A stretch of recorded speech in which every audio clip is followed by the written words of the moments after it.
In your own experience there, Counselor, patients that are trying to obtain access to the products and the benefits of the products here, are they having a roadblock put in their way in order to obtain it, or are they being denied the information that would serve them?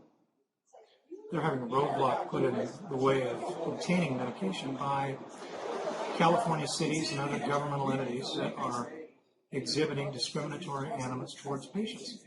The law in California is only for patients. And when you pass laws that are targeted at protected people, disabled people, patients meet that definition, you're taking action against those people. And those laws do it. And I think over time we'll see that change.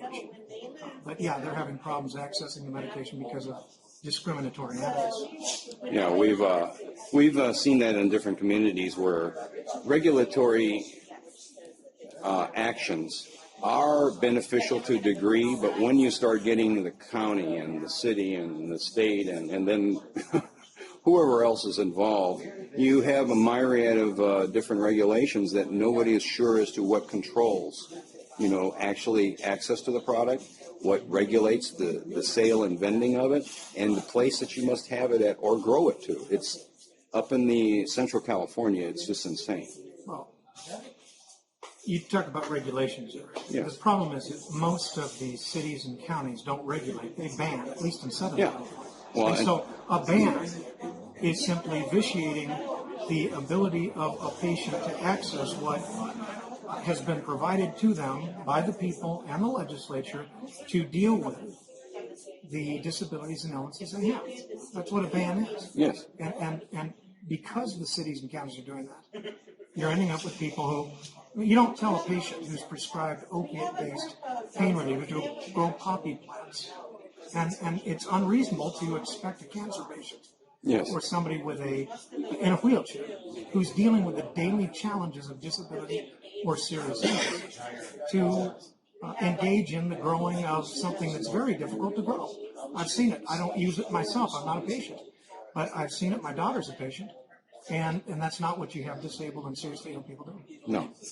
And that is, it's kind of criminal on their actions, but then again, an outright ban denies them access, period. As I stated and what you pointed out clearly, in Southern California, the outright ban is their weapon. In Central California, confusion is the standard order. You don't know how much you can grow, where you can go buy it at. If you're in possession of it, is it wet weight? Is it dry weight? Is it what? What is, none of these people have good guidelines to go by because each one interprets it differently. In terms of the interpretation, the Supreme Court in 2010, in a case called People versus Kelly, there was a MMPA limitation to 8 ounces. That's now a safe harbor limitation for what you can be in possession of and not be charged with a crime if you've got a county-issued health card or medical cannabis as a patient. But there's no limit. There's no limit per se. It's 99 plant stuff and all of that sort of thing. Those numbers are produced by people like the DEA to indicate at what sentencing level that you'll be at, right, if in fact you're charged with a crime. I think the federal folks, as I talked about earlier, have dismissals in the federal forfeiture cases, movements towards eliminating charges that even people have pled guilty to under the federal law related to medical marijuana. When we start, what you're saying is make it consistent. We start doing that. Really, the limits are what is reasonable for a person that is disabled, that's serious. What is reasonable for somebody that's providing for those people? You do not attack people who are doing things under a law that's designed for seriously ill people. When you do that, that is disability discrimination. Those people suffer from physical and mental conditions that limit a major life activity. In California, you can't discriminate against them. You can't discriminate against their providers. And you have laws to go after those people who are not following the law, who are not entitled to the criminal law exceptions provided for under the Medical Marijuana Program Act and for patients under the CUA. For patients, we should not be arresting those folks at all. For people who are cultivating and distributing through the MMPA programs, those groups of patients that do that, while there can be reasonable limits, those limits have to be set and effectuated in a way that is not that only considers people breaking the law. So right there, you just brought up one point: the American with Disabilities Act and equal access to these individuals. Is there standing available that can turn around and bring litigation into the federal court that would bring that? Write my number down, and Not I'll a answer problem. that question, and then you can just cut out. Not a problem. Yeah, that's not a big. I need to get that brief from you. Yeah. Yeah, I'll email it.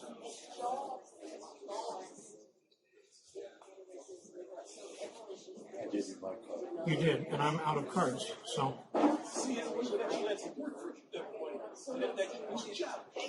Thank you very much. And I'm going to send you a brief as well that talks about that 2007 decision and right to and emerging awareness. Okay. So, okay. Now, if you'd send that to me soon, I will send it tonight. then I will be able to use it in my arguments. Thank you. Thanks. The Americans with Disabilities Act, there's only one part of that that makes it that a otherwise qualified individual,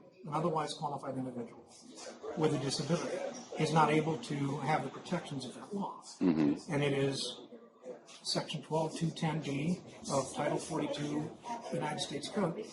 And it provides that a person otherwise qualified is not qualified if they're engaged in the current illegal use of a drug. Doesn't apply under state law.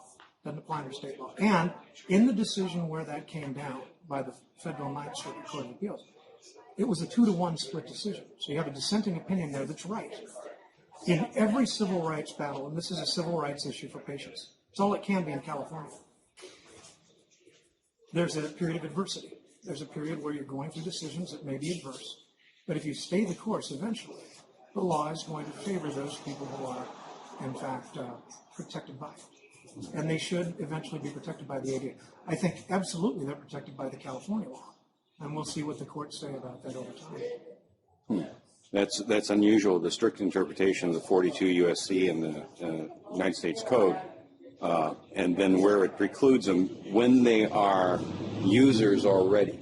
In other words, that's very strange. Well, the federal law was changed to include this illegal drug use prohibition because of a law called the Rehabilitation Act of 1973. In that law, a number of drug abusers of illegal drugs in the 70s were using the drug abuse as their disability and obtaining federal benefits. So Congress in 1990 attempted to circumvent that.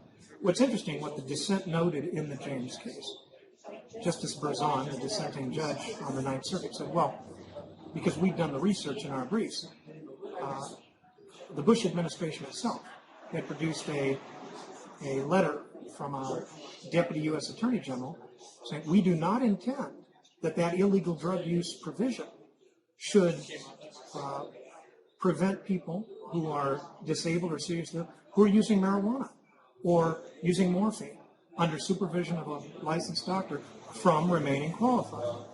And the issue comes down to the political impact. One of the judges asked me during argument, he said, now if we rule that 12210 doesn't make it that you can get around it using the exception, which is use of the drug taken under supervision by a licensed healthcare professional. If we do that, isn't that going to protect people who are employed throughout the country? Protect them at their jobs? And he was right.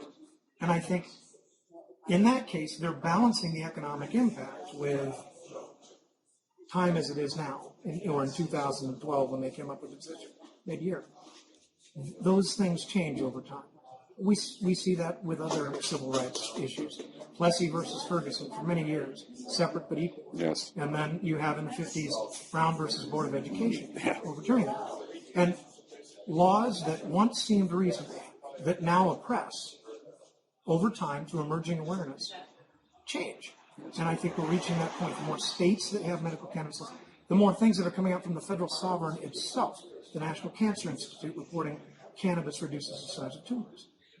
The report, or the federal government's patent from 2003 on cannabinoids, saying that they are effective in combating the effects of Alzheimer's, Parkinson's, AIDS, dementia, and the effects of stroke. That's a U.S. government patent. The Department of Health and Human Services obtained that in 2003. Those things make it possible to change. The other thing it does is Congress itself approved medical marijuana in the Federal District of Columbia.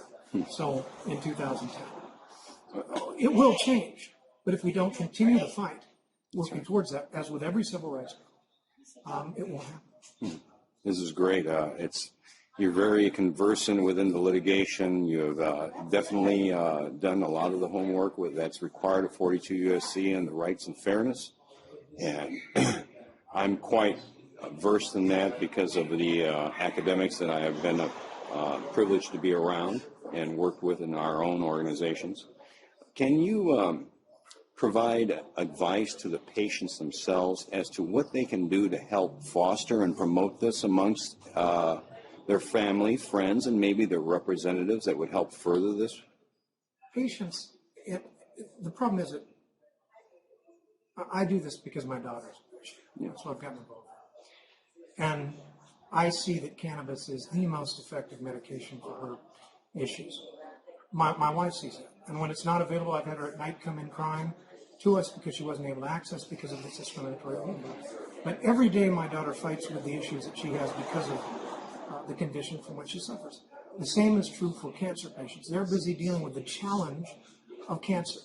And people who have AIDS are busy dealing with that challenge. Marla James, who in the wheelchair, the woman you saw, she is dealing with those issues that she suffers from. She's constantly going into her healthcare provider. If patients can get family members, and they themselves, when they have the strength, do it, stand up. Again, when Congress addressed and when the state legislature addressed the difference between disability discrimination and other types of discrimination, part of it is that those folks are facing this challenge without the ability oftentimes to come in because they deal with the challenges from day to day. If patients can, they can write to Congress people about the bills that are pending in Congress to make the federal issue go away. They can go to city council meetings and talk about this, not just people who have long hair, who are patients, there's no doubt about it, but people that they don't come out normally. Right. I compare it to the silent majority during Richard Nixon. They talk about the silent conservative majority. The patients are kind of like that. There's a lot of them out there. The approval rating for medical marijuana across the country is 85% across the country. And so many of those people are silent about it. But when you're facing cancer and those types of things, it's just difficult to do. But if they can, that's the way to do it. Come out, support the groups. Groups like Joe's Human Solution Group, if you can periodically support when they're out talking at court hearings or going in to support defendants who've been charged. People like Marla and ASA. Marla's the chapter director of Orange County ASA. Those groups help, but I think they need the patients to support it. Right. That's one of the important points of this. And again, I'd like to thank you.